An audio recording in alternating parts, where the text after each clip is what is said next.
자, 오늘 계속해서 누가복음 6장 27절부터 35절까지 주님이 요구하는 사랑이 어떤 것인가. 자, 읽읍시다.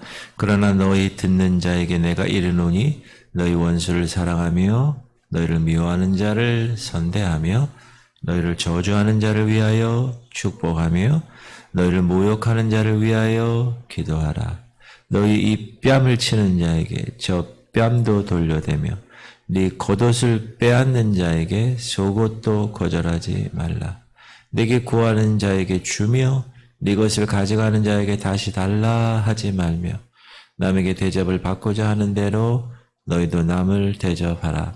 너희가 만일 너희를 사랑하는 자만을 사랑하면 칭찬받을 것이 무엇이냐? 죄인들도 사랑하는 자를 사랑하느니라. 너희가 만일 선대하는 자만을 선대하면 칭찬받을 것이 무엇이냐? 죄인들도 이렇게 하느니라. 너희가 받기를 바라고 사람들에게 구워주면 칭찬받을 것이 무엇이냐? 죄인들도 그만큼 받고자 하여 죄인에게 구워주느니라. 오직 너희는 원수를 사랑하고 선대하며 아무것도 바라지 말고 구워주라. 그래야하면 너희 상이 클 것이요 또 지극히 높으시니 아들이 되리니 그는 은혜를 모르는 자와 악한 자에게도 인자하시니라. 아멘. 예수님은 우리 그리스도인들에 대해서 우리의 생활에 대해서 나타날 그 지표, 특별히 사랑이 어떤 것인가에 대해서 오늘 우리가 읽은 그 본문대로 설명해 주고 계십니다. 사랑은 율법의 완성이라고 이야기하잖아요.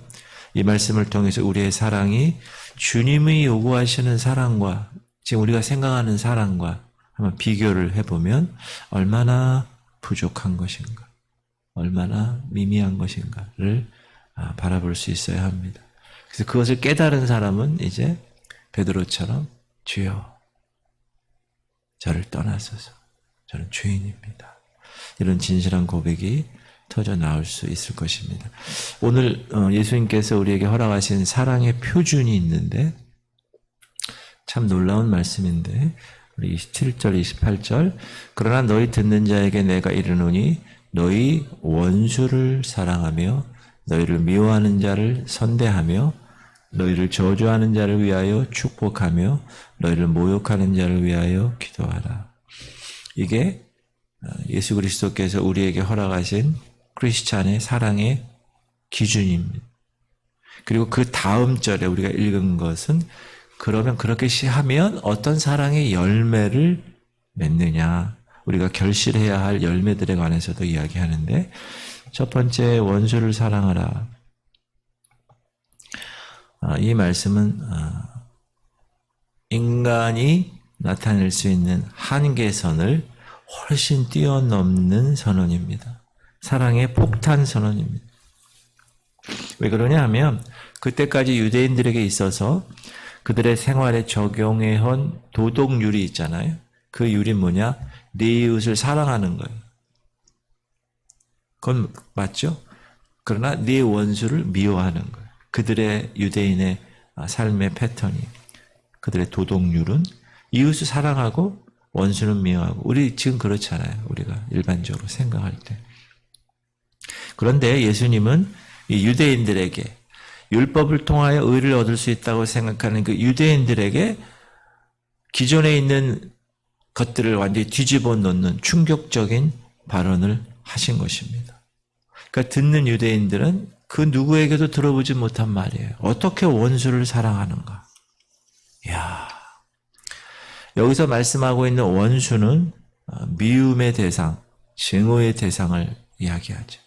여러분 사시면서 도저히 용납될 수 없는 사람, 도저히 용서할 수 없는 대상, 그 사람을 의미합니다. 그런데 주님은 그런 사람조차도 사랑하라.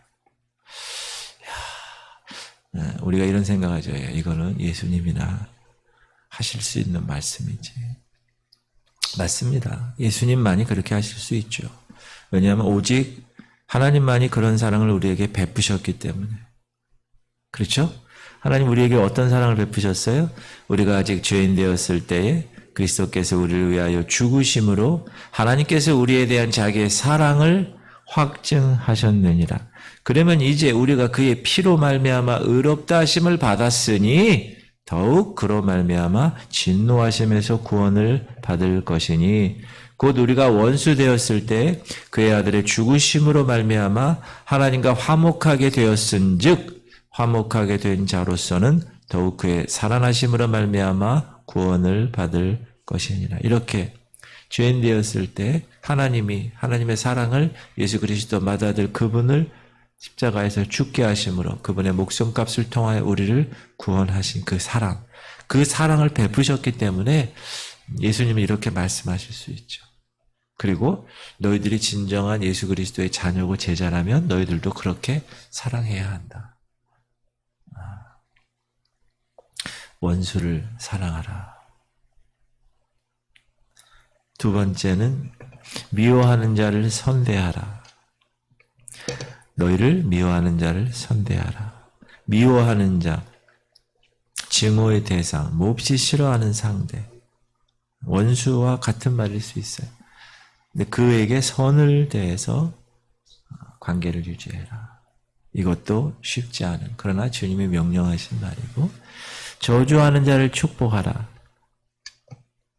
28절, 너희를 저주하는 자를 위하여 축복하며 너희를 모욕하는 자를 위하여 기도하라. 이 성도는, 크리스찬은 자기에게 퍼붓는 다른 사람들의 저주 있죠? 다른 사람들이 막 저주하잖아요. 그런 손가락처럼. 기독교, 저 목사. 막 이렇게. 관계도 없는데 막 그렇게 저주하는. 근데 그런 거를 두려워할 필요가 없습니다. 왜냐하면 하나님 말씀 보니까 이유 없는 저주는 자기에게 미칠 염려가 없습니다. 까닭 없는 저주는 참새가 떠도는 것과 제비가 날아가는 것 같이 이루어지지 아니하느니라. 그러나 반면에 자기를 저주하는 자에게 오히려 축복해주면 결과적으로 그 축복이 자기에게로 돌아올 것이기 때문에 절대로 손해볼 것이 없습니다. 이러한 마음으로 우리는 사는 거, 이 땅에서. 이 그리스도인의 삶의 이 룰이 다르죠. 그거를 성경에서 우리가 주의 말씀을 통하여서 배우고 그대로 실천하는. 그래서 두 번째 사랑의 실천에 관한 이야기를 예수님께서, 자, 사랑을 표준이 이런 거야 얘기하시고 실천에 관해서 29절부터 그 사랑의 실천을 교훈하는데, 대하름 뺨도 돌려대라. 너의 이 뺨을 치는 자에게 저 뺨도 돌려대며 이 겉옷을 빼앗는 자에게 속옷도 거절하지 말라. 성경학자들이 여기에 기록된 이 말씀을 문자 그대로 수용하느냐 안 하느냐 이렇게 논란이 있긴 하지만, 예를 들어서 한편 쪽 뺨을 맞은 사람이 다른 쪽 뺨도 또 때려달라고 그 뺨을 내미는 일, 이게 사랑이냐 혹은 이게 난센스냐. 근데 예수님 경우조차도 이렇게 말씀하세요. 이 말씀을 하심에 곁에 섰던 아랫사람 하나가 손으로 예수를 쳐 이르되 네가 대제사장에게 이같이 대답하느냐 하니, 예수께서 대답하시되 내가 말을 잘못하였으면 그 잘못한 것을 증언하라. 바른 말을 하였으면 네가 어찌하여 나를 치느냐. 자, 예수님이 한 대 맞으셨어요. 그때 야, 여기도 때려. 이렇게 하지 않으시고 내가 말을 잘못했으면 그 잘못한 것을 증언해봐. 바른 말을 하였으면 네가 어찌하여 나를 치니? 바른 말 했다는 거잖아요. 자, 이 말이 의미하는 바는 뭐냐? 오늘 뺨을 치는 자에게 저 뺨도 돌려대라. 이 말이 의미하는 거는 폭력을 행사하는 자에게 함께 폭력으로 대적하지 말라라는 뜻입니다. 근데 대부분 그렇지 않아요. 내가 A만큼의 폭력을 당하면 A 플러스 B까지 더해서 갚으려는 것이 우리 사람의 생각이에요. 그러므로 여기서는 그렇게 하지 마라. 그렇게 대적하지 말라. 그리고 바로 똑같은 경우로 네 겉옷을 빼앗는 자에게 속옷도 금하지 말라. 이 말 역시 여기서 겉옷을 빼앗는 자예요. 강도를 얘기하는 거잖아요. 그러니까 빼앗기 원하는 자가 있다. 그 사람에게 대항하지 말라라는 것입니다. 이게 어렵죠. 살아가는 데 있어서. 그리고 네게 구하는 자에게 주라 이렇게 얘기해요. 30절. 네게 구하는 자에게 주며 네 것을 가져가는 자에게 다시 달라 하지 말며 구하는 자에게 주라. 이거는 자기가 마땅히 주어야 할 사람에게 주어라. 우리가 마땅히 주어야 할 사람이 누굽니까? 가난한 사람, 이웃에. 우리 주변에 가난한 사람들. 그리고 여기 남동 공단이 있는데 품꾼들. 고용했으면 거기에 대한 삭슬 당연히 줘야 되죠. 내가 내 이웃에게 주는 일, 그것이 사랑인데 네 것을 가져가는 자에게 다시 달라고 하지 말라. 다시 얘기해서 남에게 사랑을 베풀 때 결코 어떤 대가를 바라지 말라. 근데 대부분 다 그렇게 해요. 내가 이렇게 하면 이렇게 어떻게 하겠지? 계산해서. 그렇게 하지 말라. 이것도 쉬운 일은 아니지만 주님이 명령하신 일이니까 우리가 실천해야 할 일입니다. 받고자 하는 대로 대접하라. 31절. 남에게 받고자 하는 대로 너희도 남을 대접하라. 이 말은 남이 자기에게 대접한 것처럼 대접하라 이런 뜻이 아니에요. 그렇게 오해하기 쉬운데 그런 뜻이 아니라 자신이 다른 사람으로부터 대접받기 원하는 그 자세로 남에게 대접하라. 여러분이 상대방에게 대접받고 싶은 마음이 있잖아요. 그 마음처럼 상대방을 대접하라. 그 말입니다. 이 자세가 사랑의 최상의 자세다. 이렇게 말씀합니다. 그래서 이런 마음으로 이웃을 대하면 네 이웃을 네 몸과 같이 사랑하라고 하신 그 율법, 그것을 이룰 수 있다. 율법의 완성을 이룰 수 있다. 라고 말씀하고 계시는 것입니다. 예수님이 이곳에서 크리스찬이 베풀 사랑과 세상 사람들의 사랑을 구별하셨습니다. 32절. 너희가 만일 너희를 사랑하는 자만을 사랑하면 칭찬받을 것이 무엇이냐? 죄인들도 사랑하는 자는 사랑하느니라.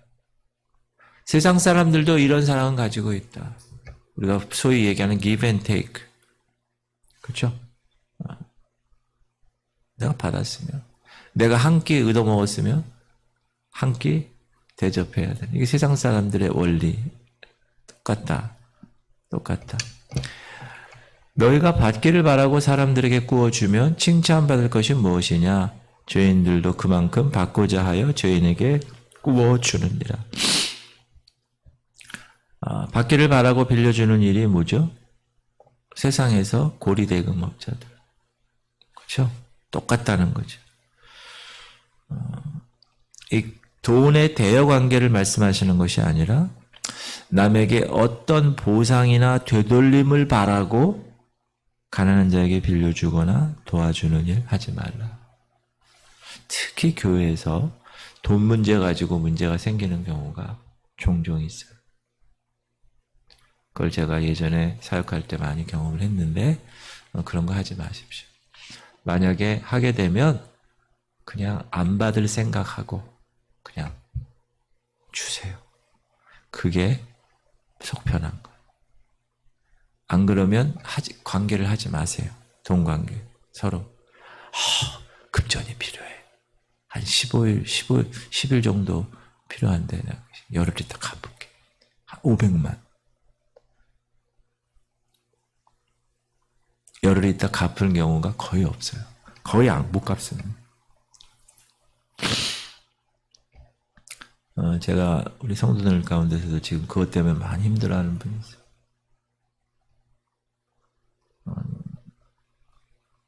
그래서 이제 기도하면서 다 내려놓으셨어요.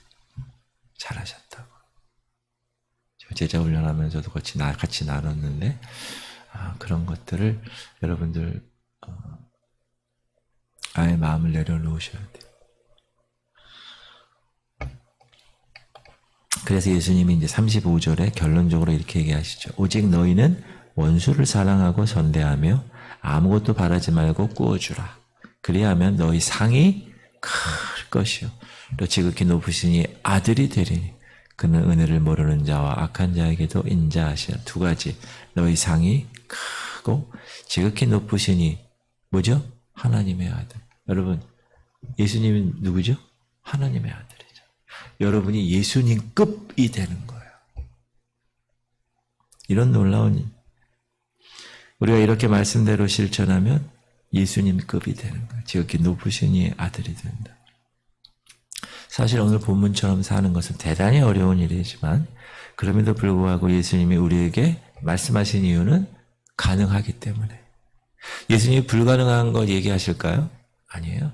가능한 것을 얘기하시는 거예요. 그리스도인이라면 이렇게 사는 것이 주님이 요구하시는 삶이기에 그 삶을 힘들어도 이해되지 않아도 합리적이라고 생각하지 않아도 순종함으로 예수님을 본받는 여러분 되시기를 주 여러분을 축원합니다. 하늘에서 큰 상을 주님이 준비하시고 요즘 아시안게임 하잖아요. 항저우 중국에서 금메달, 금메달, 상금. 여러분이 여기서 이 땅에 열심히 이 좁은 길 걸어가시다가 나중에 주님 만나는 그때 다 품어주시면서 상을 딱 주고 금메달을 딱 준비하고 야 너희들 새벽을 그렇게 깨웠구나. 그래. 그리고 하나님의 자녀, 하나님의 아들, 예수님급으로 그렇게 인정하신대요. 그런 삶을 사시길 바랍니다. 기도 제목